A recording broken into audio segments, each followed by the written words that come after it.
Hello hi hello, আশা করি আপনারা সবাই ভীষণ ভালো আছেন। আপনাদের ভালোবাসা ও আশীর্বাদে আমিও সুখে দুঃখে ভালোই আছি। আবার একটা নতুন ব্লগে সবাইকে জানাই অনেক ওয়েলকাম। আমাদের মতো গৃহিণীদের জন্য অনেক ছোট ছোট টিপস নিয়ে চলে এসেছি আজকের ব্লগে। তো আমরা এইভাবেই ডুবো তেলে কিন্তু যে কোনো জিনিস ফ্রাই করি, যেমন চিপস, পকোড়া। তো এই তেলটা তো আর ফেলে দিই না। এই তেলটা কিভাবে রাখলে ভালো থাকবে বা আমরা অন্যভাবে আবারও ইউজ করতে পারবো। তেলটা ঠান্ডা হয়ে গিয়েছে। এরপর আমি একটা কন্টেনার নিয়ে নিয়েছি প্লাস্টিকের। তেলটা কিন্তু অবশ্যই ঠান্ডা করে তারপর এটা কন্টেনারে রাখতে হবে।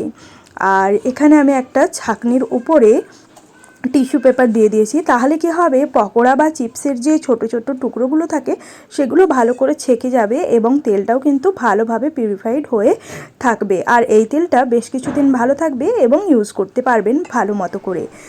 তো এই হলো ফার্স্ট টিপস। আর চলুন এবার দেখে নিই আমরা সেকেন্ড টিপসটা। আমরা এইভাবে কিন্তু ছোলার ডাল বাড়িতে বানিয়ে থাকি, কিন্তু কখনো কখনো ছোলার ডাল ভেজাতে ভুলে যায়। তো সেটা কিন্তু আমরা এইভাবে যদি বানাই তাহলে কিন্তু ঝটপট সেদ্ধ হয়ে যাবে, ভেজানোর কোনো সমস্যাই থাকবে না। ডালটা ধুয়ে নিয়েছি এমনি ঠান্ডা জল দিয়ে, আর লবণ আর অল্প একটু সোডা দিয়ে, মানে যে সোডাটা আমরা খাওয়ারে ইউজ করি যেমন পকোড়া টকোড়া বানাতে, সেই সোডা একটু দিয়ে যদি সিটি দেওয়া হয় 2-3টে, তাহলে কিন্তু ছোলার ডাল একদম সেদ্ধ হয়ে যাবে তাড়াতাড়ি। চলুন এবার আমরা নেক্সট টিপসটা দেখে নিই। আজকের টিপস হচ্ছে এই এক টুকরো লেবুর রহস্য। সর্ষে তেলের মধ্যে এইভাবে লেবুর রস নিংড়ে ভালো করে যদি হেড ম্যাসাজ করা যায় তাহলে কিন্তু ড্যান্ড্রফ একদম গায়েব হয়ে যাবে। এটা কিন্তু অবশ্যই ট্রাই করে দেখুন, অনেক কাজে লাগবে। এই টিপসটা কিন্তু আপনারা অবশ্যই ফলো করবেন, দেখবেন অনেকটাই উপকার পাবে যদি ড্যান্ড্রফ থেকে মুক্ত পেতে চান। তবে লেবুর এই খোসাগুলো একদম ফেলে দেবেন না। এগুলো দিয়ে একটা দারুণ টিপস দেখাবো। এই যে মিক্সির জারে আমাদের বিভিন্ন মশলা বাটার কারণে এইভাবে দাগ হয়ে যায়, সেটা কিন্তু এই টিপসটা ফলো করলে একদম ঝকঝকে হয়ে যাবে। লেবুর খোসাগুলো ফেলে না দিয়ে এই কাজে অবশ্যই লাগান। লেবুর খোসা নিয়ে নিয়েছি, তার সাথে নিয়েছি একটা ছোটো চামচের পরিমাপ অনুযায়ী লবণ। ব্যাস, তারপর আর কি, গ্রাইন্ডার চালু করে এইটা একবার ঘুরিয়ে নিলেই ঝকঝকে তকতকে হয়ে যাবে মিক্সির জার। তা এই টিপসটা কেমন লাগলো সেটা কিন্তু কমেন্ট বক্সে কমেন্ট করে জানাতে হবে। ভালো লাগলে লাইক শেয়ার করুন, আমার চ্যানেলে নতুন বন্ধু হলে সাবস্ক্রাইব করে আমার পাশে থাকুন। চলুন দেখে নিই নেক্সট টিপসটা। আমি এখানে নিয়ে নিয়েছি একটুখানি টুথপেস্ট, তার সাথে বেকিং সোডা, আর নিয়েছি অল্প একটু জল। তো এই দিয়ে ভালো করে একটা ব্রাশ দিয়ে, মানে খারাপ ব্রাশ দিয়ে ভালো করে মিশিয়ে নিয়ে, আমাদের যে মিক্সার আমরা রোজ ব্যবহার করি সেটা কিন্তু রোজ যদি আমরা পরিষ্কার না করি এই ধরনের দাগ হয়ে যায় বিভিন্ন মশলার ছিটে ছাটা লেগে। তো সেটা যদি আমরা এইভাবে একদিন সপ্তাহে সময় করে এটা পরিষ্কার করে, তাহলে দেখতে পাচ্ছেন কতটা নোংরা ছিল আমার মিক্সারটা। আর এই যে এই টিপসটা ফলো করে কতটা সুন্দর হয়ে গেছে, ঝকঝকে তকতকে হয়ে গেছে। আমাদের গৃহিণীদের সব থেকে কঠিন কাজ বোধহয় এই রসুন ছাড়ানো। হয় সময়ে মনে থাকে না, বা খুব তাড়াতাড়ি করে ছাড়ানো যায় না। আবার অনেকে নখ খারাপের ভয়ে এটা ছাড়াতেও চায় না।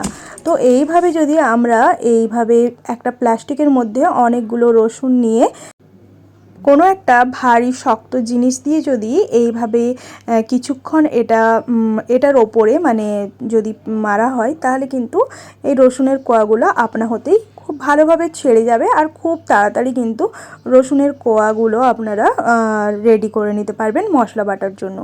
তো এই টিপসটা আশা করি আপনাদের অনেকটা হেল্পফুল। চলুন আমরা নেক্সট টিপসটা দেখে নিই। আমাদের প্রায় বাড়িতেই কিন্তু এই ধরনের প্লাস্টিক বোতল থাকে, আর কখনো বাচ্চারাও স্কুলে নিয়ে যায় বা ফ্রিজেও রাখা হয়। তো প্লাস্টিকের বোতল সেহেতু কিন্তু বেশ কয়েকদিন জল রাখার পরে দাগও হয়ে যায় আর একটা স্মেলও আসে। তো কিছুটা বেকিং সোডা আর লেবুর খোসা দিয়ে এইভাবে কচলে আর একটু ভিমবার সাবান দিয়ে পরিষ্কার করে নিলেই এই লেবুর খোসার যে একটা সুন্দর স্মেল বের হয়, সেটাতে কিন্তু বেশ পরিষ্কার হয়ে যায় বোতলগুলি। চলুন আমরা নেক্সট টিপস দেখে নিই। পেঁয়াজের খোসা ছাড়াতে চোখে জল আসবেই, কিন্তু পেঁয়াজের খোসা যদি এইভাবে ছাড়ানো হয় তাহলে কিন্তু দুটো উপকারে লাগতে পারে। এইভাবে ভিজিয়ে রেখে তারপর খোসা ছাড়ালে চোখ জ্বালা করে না। আর এই পেঁয়াজের খোসার এই জলটা গাছে দিলে গাছে কিন্তু অনেকটাই পুষ্টি পায় বা গাছের অনেক উপকার হয় ভালো ভালো ফল টল বা ফুল হয়ে থাকে। আমার কিন্তু ব্যালকনি গার্ডেনের টবগুলোতে অল্প পরিমাণ মাটিতেই এই সব গাছপালা হয়। আমি কিন্তু এইভাবেই গাছপালার যত্ন নিই। তো আপনারা কিন্তু এই টিপসটা অবশ্যই ফলো করবেন, আশা করছি আপনাদের অনেকটা হেল্প হবে। আর এই ধরনের ব্লগ দেখতে চাইলে প্লিজ একটি কমেন্ট করে দিন, তাহলে কিন্তু আমি আরও সুন্দর সুন্দর টিপসের ব্লগ নিয়ে হাজির হয়ে যাব। দেখতে পাচ্ছেন ছোট্ট ব্যালকনি গার্ডেনে কত কিছু পেয়ে গেলাম, টমেটো, মেথি শাক, তারপর মৌরি শাক, এই সমস্ত কিছু। তো চলুন নেক্সট টিপসটা দেখে নিই। বাজার থেকে আমলকি নিয়ে এসেছিলাম, যেটা কিন্তু শুকিয়ে গিয়েছিল। আর সাথে নিয়ে নিয়েছি এখানে অরেঞ্জের পিল। তো এই দিয়ে আর অল্প একটু চা পাতা দিয়ে ফুটিয়ে নিয়েছি, আর সেটাই কিন্তু আমি এখানে হেনার সাথে ইউজ করব। চুল যদি রং খারাপ হয়ে যাচ্ছে বা পেকে যাচ্ছে, তাহলে এইভাবে কিন্তু একবার মেহেন্দি করে দেখুন চুলে। চুল দারুণ একটা সিল্কি ভাব নিয়ে আসবে আর অনেকটাই সুন্দর হয়ে যাবে আপনার চুল। তো এইভাবে কিন্তু আপনারা বাড়িতে হেয়ার কেয়ার করতে পারেন। চলুন নেক্সট টিপসটা দেখে নিই। বেসনের পকোড়া বা বড়া বানাতে আমরা কিন্তু সবাই ভালোবাসি এবং খেতেও ভালোবাসি। তো তার জন্য একটা দারুণ টিপস আপনাদের জন্য। আমি এখানে বেসনের সাথে অ্যাড করেছি ভুট্টা দানার বেসন, সাথে নিয়ে নিয়েছি একটুখানি সল্ট আর হলুদ গুঁড়ো পাউডার, লঙ্কা গুঁড়ো পাউডার, একটুখানি বেকিং সোডা, আদা রসুনের পেস্ট, সাথে কালো জিরা। এইগুলো দিয়ে আগে ভালো করে মেখে নিতে হবে, তাহলে কিন্তু বেসনটা বেশ ফ্লপি হবে। আর পকোড়াটা ভেতর থেকে যতটাই সফট থাকবে, বাইরে থেকে কিন্তু ততটাই ক্রাঞ্চিনেস থাকবে। আপনারা যদি পকোড়া বানানোর সময় এই টিপস ফলো করেন, তাহলে আশা করছি আপনারা অনেক উপকৃত হবেন। তো আজকের টিপসগুলো কেমন লাগলো সেটা কিন্তু কমেন্টের মাধ্যমে জানাতে ভুলবেন না। আজকের ব্লগ এই অবধিই থাকলো। সবাই খুব ভালো থাকবেন, সুস্থ থাকবেন। আপনাদের একটা কমেন্ট আমাকে কিন্তু অনেকটাই এগিয়ে যেতে সাহায্য করবে। So please support me. Bye bye to all of you.